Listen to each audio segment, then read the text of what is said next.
আসসালামু আলাইকুম। সংবাদে আপনাদের সবাইকে স্বাগত জানাচ্ছি। আমি ফিরোজ তোহা। শুরুতেই সংবাদ শিরোনাম। বাংলাদেশের সর্বশেষ গুরুত্বপূর্ণ আপডেট সংবাদে আপনাকে স্বাগত। শুরুতেই সংবাদ শিরোনাম, পরে বিস্তারিত। প্রথমে জানাবো, প্রকাশ্যে ব্যবসায়ীকে পাথর মেরে হত্যার ঘটনায় বিএনপি যুবদলের দুই নেতাকে বহিষ্কার।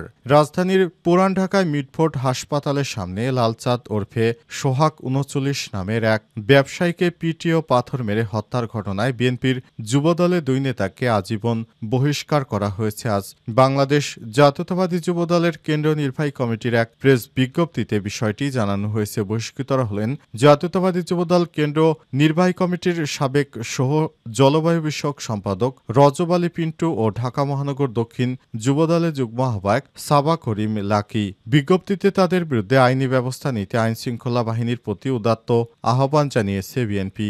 জাতীয়তাবাদী যুবদলের কেন্দ্র নির্বাহী কমিটির সভাপতি আব্দুল মোনায়েম মুন্না, সাধারণ সম্পাদক মোহাম্মদ নুরুল ইসলাম নয়ন স্বাক্ষরিত এক বিজ্ঞপ্তিতে এই সিদ্ধান্ত কার্যকরের কথা জানানো হয়েছে। জানাবো, ইসরায়েলের বিরুদ্ধে কঠোর ব্যবস্থা নিতে স্পেন আয়ারল্যান্ড সহ ২০ দেশের সম্মেলন। স্পেন এবং আয়ারল্যান্ড সহ ২০টি দেশের শীর্ষ নেতারা আগামী সপ্তাহে জরুরি সংবাদ সম্মেলনে মিলিত হতে যাচ্ছেন কলম্বিয়ার বোগাতা শহরে। সেখানে ইহুদিবাদী ইসরায়েলের বিরুদ্ধে তারা কঠোর ব্যবস্থা গ্রহণ করবে। এরপর জানাবো, ইরানকে নিয়ে নতুন তথ্য দিল ইসরায়েল। গত মাসে মার্কিন যুক্তরাষ্ট্র ইরানে ৩টি পরমাণু স্থাপনায় হামলা চালায়। এরই মধ্য থেকে একটি স্থাপনায় ইউরেনিয়াম উদ্ধার করতে পারে বলে বিশ্বাস করেছে ইসরায়েল। দেশটির একজন সিনিয়র কর্মকর্তা এই তথ্য জানায় খবর বিবিসির। ওই কর্মকর্তা জানান, ইরান যদি নতুন করে পারমাণবিক বোমা তৈরি করতে চায় তাহলে আবারও হামলা চালাবে ইসরায়েল। এদিকে ব্রাজিল কারো শাসন মানে না, ট্রাম্পকে পাল্টা হুমকি ব্রাজিলের প্রেসিডেন্টের। যুক্তরাষ্ট্রের প্রেসিডেন্ট ডোনাল্ড ট্রাম্প ব্রাজিল সহ একাধিক দেশের পণ্যের উপর ৫০% আমদানি শুল্ক আরোপের ঘোষণা দিয়েছে। পাল্টা জবাবে কড়া ব্যবস্থা নিয়েছে ব্রাজিলের president Luiz Inacio Lula da Silva. ট্রাম্পের একতরফা বাণিজ্যিক নীতির কড়া সমালোচনা করে তিনি বলেছেন, সে যদি আমাদের উপর ৫০% শুল্ক বসায়, আমরা তার উপর ৫০% বসাবো। খবর দা গার্ডিয়ান এবং সিএনএনের। এদিকে ১৬ দিনে ৫ লক্ষ আফগানকে বিতাড়িত করল ইরান, বলছে জাতিসংঘ। জাতিসংঘের তথ্য অনুযায়ী ইসরায়েলের সঙ্গে সাম্প্রতিক উত্তেজনার পর মাত্র ১৬ দিনে ইরান থেকে ৫ লাখের বেশি আফগান নাগরিককে বিতাড়িত করা হয়েছে। এটি চলতি দশকের অন্যতম বড় জোরপূর্বক বাস্তুচ্যুতির ঘটনা। ২৪শে জুন থেকে ৯ জুলাই পর্যন্ত ৫,০৮,৪২৬ জন আফগান ইরান ছেড়েছে। প্রকাশ্যে ব্যবসায়ীকে পাথর মেরে হত্যার ঘটনায় বিএনপি যুবদলের দুই নেতাকে বহিষ্কার। রাজধানীর পুরান ঢাকায় মিটফোর্ড হাসপাতালের সামনে লালচাঁদ ওরফে সোহাগ ৩৯ নামের এক ব্যবসায়ীকে পিটিয়ে পাথর মেরে হত্যার ঘটনায় বিএনপির যুবদলের দুই নেতাকে আজীবন বহিষ্কার করা হয়েছে। আজ বাংলাদেশ জাতীয়তাবাদী যুবদলের কেন্দ্রীয় নির্বাহী কমিটির এক প্রেস বিজ্ঞপ্তিতে বিষয়টি জানানো হয়েছে। বহিষ্কৃতরা হলেন জাতীয়তাবাদী যুবদল কেন্দ্র নির্বাহী কমিটির সাবেক সহ জলবায়ু বিষয়ক সম্পাদক রজব আলী পিন্টু ও ঢাকা মহানগর দক্ষিণ যুবদলের যুগ্ম আহ্বায়ক সাবা করিম লাকি। বিজ্ঞপ্তিতে তাদের বিরুদ্ধে আইনি ব্যবস্থা নিতে আইনশৃঙ্খলা বাহিনীর প্রতি উদাত্ত আহ্বান জানিয়েছে বিএনপি। জাতীয়তাবাদী যুবদলের কেন্দ্র নির্বাহী কমিটির সভাপতি আব্দুল মোনায়েম মুন্না, সাধারণ সম্পাদক মোহাম্মদ নুরুল ইসলাম নয়ন স্বাক্ষরিত এক বিজ্ঞপ্তিতে এই সিদ্ধান্ত কার্যকরের কথা জানানো হয়েছে। শেখ হাসিনা পালিয়ে যাওয়ার পর বিএনপির নেতাকর্মীরা এতটাই অত্যাচারিত হতে শুরু করেছে যে তাদের হাতে এখন দিনে দুপুরে মানুষ মারা যাচ্ছে।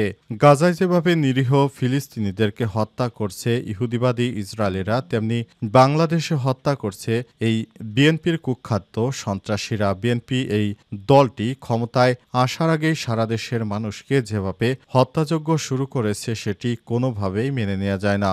বাংলাদেশের সাধারণ জনতা এরপরও যদি এই কুখ্যাত সন্ত্রাসী দলকে ভোট দেয় সেটি তাদের ব্যর্থতা। কারণ বিএনপি হচ্ছে আওয়ামী লীগের থেকেও বড় স্বৈরাচারী একটি দল। তা না হলে সারা দেশব্যাপী তারা যে ধরনের হত্যাযজ্ঞ চালিয়ে যাচ্ছে সেটি পৃথিবীর বুকে বিরল। তারা এমনভাবে সাধারণ মানুষকে চাঁদার জন্য হত্যা করছে যেটি কোনোভাবেই মেনে নেওয়া যায় না। নিজের দেশে বসবাস করে ব্যবসা বাণিজ্য করে যেসব ব্যবসায়ীরা খাবে তারপর তাদের উপর এই ধরনের অত্যাচার এটি পৃথিবীর কোনো দেশেই নেই। বলা হয়ে থাকে বিএনপির নেতাকর্মীরা চাঁদা তুলে একটি অংশ লন্ডনে পাঠিয়ে দিয়ে থাকে। এই বিষয়টি বেশ কয়েকদিন সামাজিক যোগাযোগ মাধ্যমে চলে এসেছে। তারপর জানা গেল বিএনপির নেতাকর্মীরা চাঁদা না দেয় পিটিয়ে ব্যবসায়ীদেরকে হত্যা করছে, যেটি আইএমএ জাহেলিয়াত যুগের থেকেও আরও ভয়ানক খারাপ। ইসরায়েলের বিরুদ্ধে কঠোর ব্যবস্থা নিতে স্পেন আয়ারল্যান্ড সহ ২০ দেশের সম্মেলন। স্পেন ও আয়ারল্যান্ড সহ ২০ দেশের সদস্যরা মিলে আগামী সপ্তাহে জরুরি সম্মেলনে মিলিত হতে যাচ্ছে কলম্বিয়ার বোগোতা শহরে। সেখানে তারা ইসরায়েলের আন্তর্জাতিক আইন লঙ্ঘনের বিরুদ্ধে কঠোর ও বাস্তবমুখী পদক্ষেপ ঘোষণার পরিকল্পনা করেছে, এমনটাই জানিয়েছে সংবাদ মাধ্যম দ্য মিডল ইস্ট আই। এই জরুরি শীর্ষ সম্মেলন অনুষ্ঠিত হবে ১৫ থেকে ১৬ জুলাই, যার আয়োজক কলম্বিয়া এবং দক্ষিণ আফ্রিকা। দুই দেশ যৌথভাবে দ্য হেগ গ্রুপ এর সহ সভাপতি হিসেবে এই উদ্যোগ নিচ্ছে, যার লক্ষ্য ইসরায়েল ও তার শক্তিশালী মিত্রদের মাধ্যমে তৈরি দায়মুক্তির পরিবেশ মোকাবেলা করা। দক্ষিণ আফ্রিকার আন্তর্জাতিক সম্পর্ক ও সহযোগিতা বিষয়ক মন্ত্রী রোল্যান্ড লামেলা বলেছে, আমরা একত্র হয়ে এমন আইন, কূটনৈতিক ও অর্থনৈতিক ব্যবস্থা গ্রহণ করতে যাচ্ছি যা অবিলম্বে ফিলিস্তিনিদের উপর ইসরায়েলের ধ্বংসযজ্ঞ থামাতে পারে। কলম্বিয়ার বহুপাক্ষিক সম্পর্ক বিষয়ক উপমন্ত্রী মারিসিও জারামিলো জাসির বলেছে, ফিলিস্তিনে চলমান গণহত্যা আমাদের পুরো বহুপাক্ষিক ব্যবস্থাকে হুমকির মুখে ফেলেছে। এই সম্মেলনের মাধ্যমে অংশগ্রহণকারী দেশগুলো ইসরায়েলের বিরুদ্ধে আন্তর্জাতিক আদালত, জাতিসংঘ ও বাণিজ্যিক স্তরে সমন্বিত প্রতিরোধ গড়ে তোলার চেষ্টা করছে। এ অবস্থায় কোনোভাবেই আর ইহুদিবাদী ইসরায়েলকে ছাড় দেওয়া যাবে না।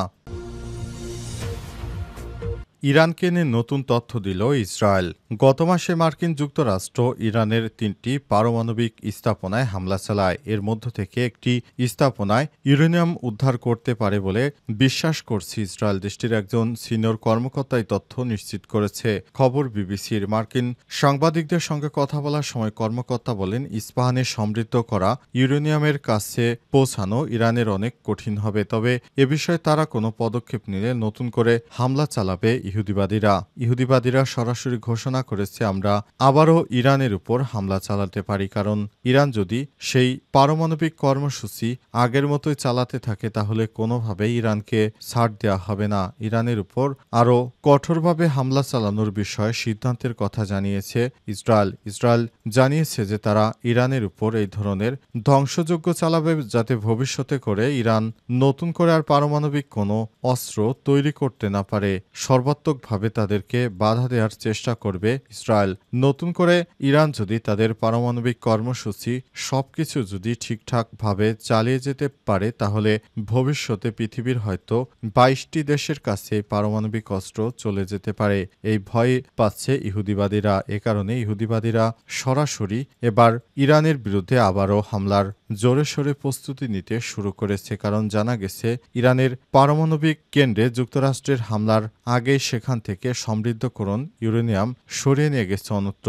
সেখান থেকে তারা যদি নতুন করে এসব সমৃদ্ধকরণ ইউরেনিয়াম দিয়ে নতুন করে বোমা বানানোর জন্য যদি কোনো প্রস্তুতি গ্রহণ করে তারপর সেখানে ব্যাপক হারে হামলা চালাবে ইহুদিবাদীরা।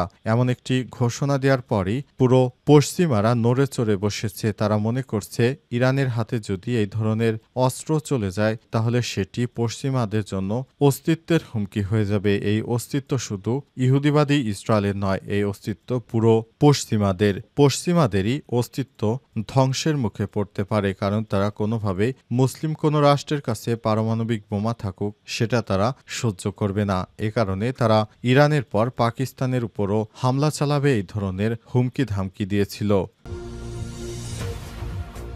ব্রাজিল কারো শাসন মানে না, ট্রাম্পকে পাল্টা হুমকি ব্রাজিলের প্রেসিডেন্টের।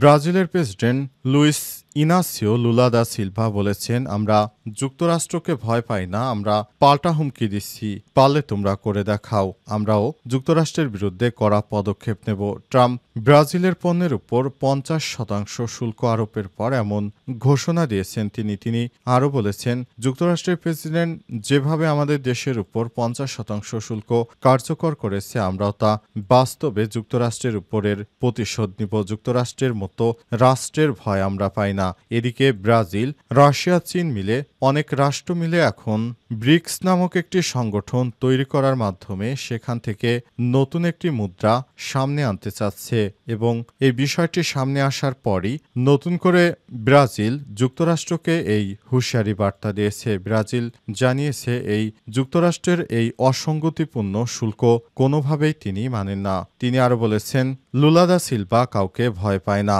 আমাদের সিদ্ধান্ত আমরা নেই, বাইরের কেউ নয়। ব্রাজিলের স্থানীয় সংবাদ মাধ্যম রেকর্ডকে এক সাক্ষাৎকারে লুলা স্পষ্ট করে জানান, ব্রাজিল আন্তর্জাতিক মঞ্চে এই সিদ্ধান্তের বিরুদ্ধে আওয়াজ তুলবে এবং প্রয়োজনে বিশ্ব বাণিজ্য সংস্থা ডব্লিউটিতে অভিযোগ জানাবে। তারপরও তারা যুক্তরাষ্ট্রের এই ধরনের অপকর্মকে মেনে নেবে না।